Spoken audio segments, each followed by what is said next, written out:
Terraria is a fun game. I did a relatively lengthy series on it about 2 years ago now. If you ever want to see another series, by the way, I'm always down to do another series on this game. This game, with all its updates and all the stuff it's added since then, definitely would be fun to go back and maybe do a series on it, so let me know. But that's not what this video is on. This video is on what the possibilities of the technology we have now, and with Terraria, the game, what could happen, especially if it could be used on an older console. Now, what do I mean by that? Well, here's Resident Evil 2, a 2-disc PS1 game that would, now, mind you, both the discs would have been around 700 megabytes of space, and it was crammed and fit onto an N64 cartridge in, I believe, the very, very early 2000s or extremely late 90s, like 99. I don't quite know the date.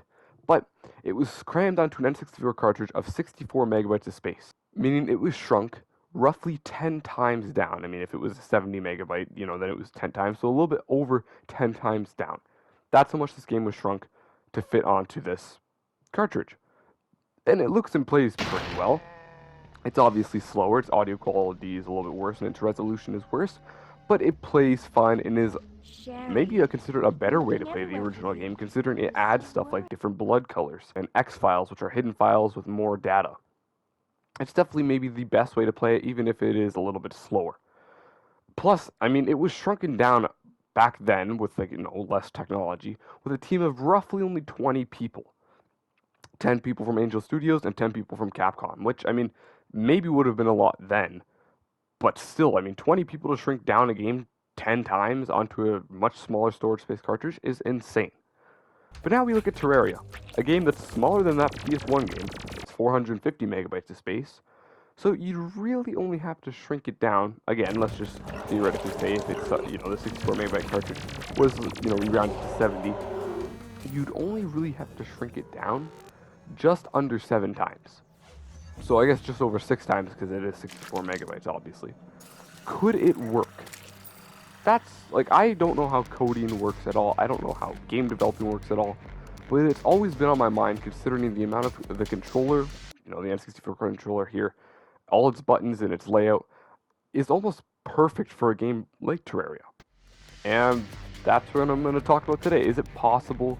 What I think could happen to shrink it down in that size? Again, I don't pretend to understand anything at all.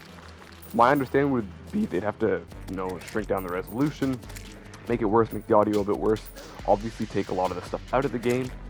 And again, I don't understand all the technical stuff, so I just wanted to talk about what they'd be taking out of the game to maybe make it fit on an N64 cartridge, and how the game would work on the N64 controller. I guess this is more just like a little fan idea I had. So without further ado, let's dive into the video. So before we start about what I think they should take out of the game to maybe shrink it in size, because, memory and stuff, we have to talk about the controller. The N64 controller. Now, I talked about it in one of my last videos where I said the N64 was the greatest console of all time, and I mentioned the controller like this, but honestly, it's the controller's fault. Let's take a look at this controller. I mean, it made sense in '96, but now we all know better. Hold it for 2D or 3D ways, but it's still just strange to look at and hold. Yeah, it's obviously not the best, but for a game like Terraria, it is actually would definitely play really, really well. And I also mentioned this for strange games. And for weird, freaky games, you use the middle prawn and the left prawn. So you have the stick and the D-pad. I don't know what kind of games use that, but I mean, hey, if some game did use that, it perfectly works just fine. So yeah, for weird games, you'd use it like that. Now, why would Terraria play like that? You might think you'd move using the joystick. No, because Terraria is a game where you have to place blocks and whatnot and attack, and you have your little reticle. So you would move with the D-pad, which still allows you to move in 8 directions. You can move up and then up and left at the same time for diagonal, that sort of thing. And of course, then you'd move the joystick there to go ahead and move your reticle where you dig, where you build, that sort of thing. The button on the back, the Z button, would be your attack button, your dig button, your place block button. That's what that would do. Your start button in the middle would pause your game. Your right and left triggers would obviously change the item you're using at the top of your hotbar. Your A and B would be, or at least your A, would be picking up items and moving them around inside your inventory. And to open your inventory, it would be one of the C buttons, most likely, to change categories, maybe left and right in the C button, so to, to change from your inventory to the crafting area to your NPC's home, that sort of thing. And that's really all the buttons you really need. Again, Terraria doesn't have a jump button, at least the default controls. You usually just press up on the joystick. So again, to jump, you'd press up on the D-pad or hold it, say if you're using wings or something. It would be relatively simple. That's how I think the controller would work. It's not too difficult to understand. Again, you just have to make sure, usually you hold the left prawn and the middle prawn, and then when you're in your inventory, left prawn and I guess right prawn for a bit there. It's not too hard. Now, what do I think they could take out of the game to definitely shrink it down? Again, I don't understand how coding works at all and how they'd shrink the game down. The way I understand it, you take stuff out, it loses RAM or storage space, shrinking the game's storage size. So obviously, they would have to take out the entire Moon Lord boss and segue up to that, like the Celestial and the Pillars. Just have a pre-hard mode and a hard mode, maybe. That's about it. Make it one default mode at the start, make the world size maybe medium, at the best probably small to have it normal. The bosses would be take out the King Slime, take out the Brain of Cthulhu, take out the Queen Bee boss. The only bosses that there, so that means taking out the Jungle Biome too. There would only be, in the pre-hard mode, 3 bosses. At least the way I see it. Eye of Cthulhu is your starter boss. Then you would have your Skeletron Prime, then you'd have Skeletron as your middle way boss, and the final boss would be the Wall of Flesh. The biomes would definitely be a lot smaller, meaning it takes out a ton of blocks. Like, there would be no winter biome, maybe. It takes out ice blocks and snow blocks and the snowy dirt blocks and that wood. The only wood you'd have is in the main foresty area.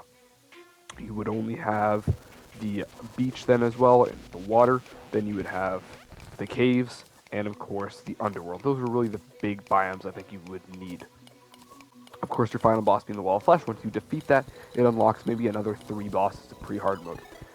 Maybe, I don't know, I know Plantera, the Golem and whatnot in Plantera are spawned in the jungle, which is why the jungle seems important. But say you have the twins, which are the 2 metal Eye of Cthulhu, right? It uses the same model, just changes the texture a bit.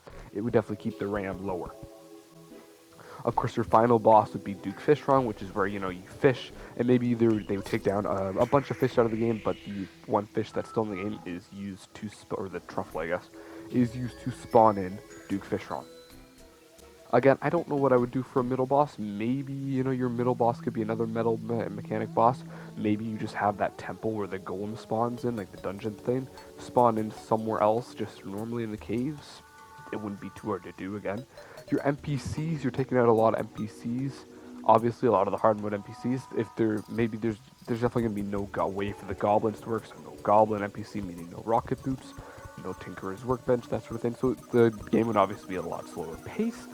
But the NPCs, you'd still have your basic. You'd have your guide to show you what to do. Maybe your merchant to start you off with. I think maybe combining the demolition and the gunsmith into one could be something. I mean, taking out a lot of the weapons. Maybe no grenades, but you have bombs and dynamite, or just dynamite, and maybe a couple guns. That's it. You have your healer, of course. You don't need the dryad. You don't need the traveling merchant. You need the tailor, obviously, because how you spawn Skeletron in, so you'd get him to change your clothes up a bit, whatnot. That's another thing. Take out like a bunch of the ores and metals to take out from the storage, like all those different sort of like items, like swords and armor and stuff. So maybe you have copper to start you off with, obviously, your starting items, and then it goes straight to like iron, and then it goes straight gold, and then maybe hellstone. You don't need meteorites either.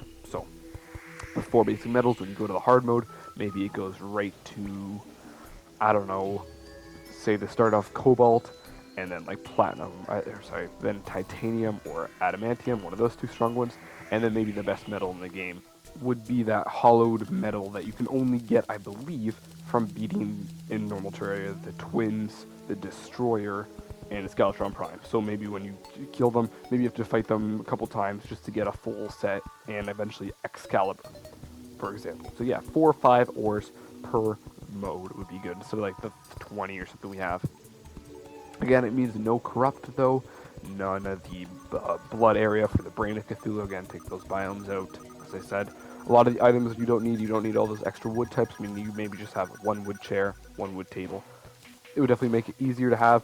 Of course, with screen crunch, I mean, remember, Terraria fit on a 3DS cartridge with massive screen crunch, which definitely made it fit on there.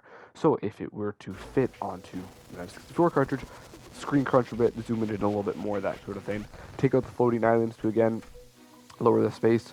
A lot of the monsters, normal green and blue slimes are probably fine. Like underground, it would be your classic cave slimes. It would just be your classic skeletons. Maybe they don't just spawn in the dungeon. Maybe if there even is a dungeon, maybe they just spawn normally. That sort of thing.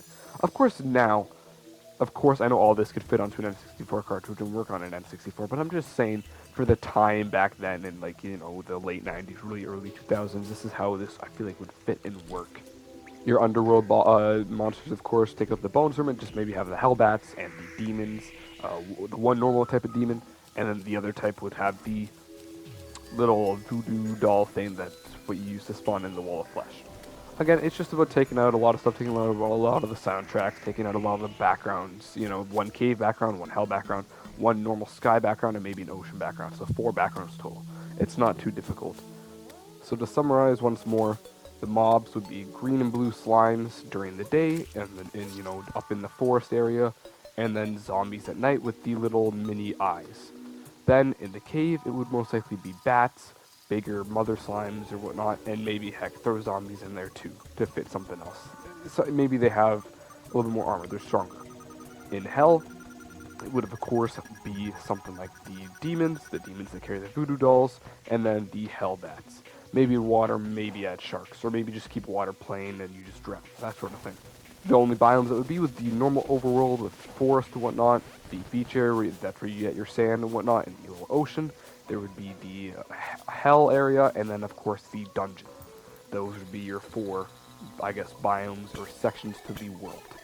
The bosses would be the Eye of Cthulhu, Skeletron, and Wall of Flesh in pre-hard mode, and then the twins, maybe the Golem, just throw the dungeon in a cave somewhere, and then Duke Fishron in hard mode. Those are your hard mode bosses.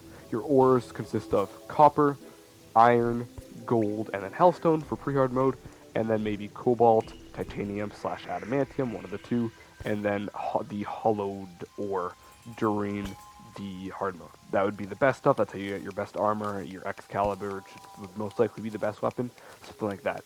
Your NPCs are the guide, the merchant, a combine between the gunsmith and the demolition expert, the tailor, the nurse, maybe after the hard mode, maybe you get the wizard, as, say, beating the twins or something, and that's your really powerful NPC that gives you good stuff.